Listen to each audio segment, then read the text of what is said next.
Hi friends, welcome to அம்மி சட்னி. இன்றைக்கி நம்ம கொத்சு பொடி எப்படி செய்கிறதுன்னு பார்க்க போகிறோம்.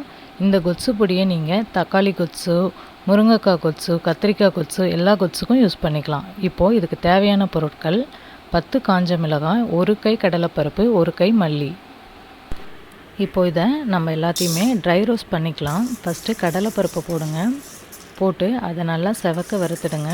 அதுலேருந்து நல்ல ஒரு ஸ்மெல் வரும். அப்போ இறக்கி ஒரு பிளேட்டில் போட்டு ஆற வச்சிடலாம். அதே கடாயில் மல்லியையும் சேர்த்துடுங்க. ரொம்ப நேரம் வறுக்க தேவையில்ல. மல்லியை 2 தடவை லைட்டாக வதக்கிட்டு இறக்கிடலாம். இப்போது காஞ்ச மிளகாயும் அதிலே போட்டுடுங்க. லைட்டாக சூடுபடுத்தி இறக்கிடலாம்.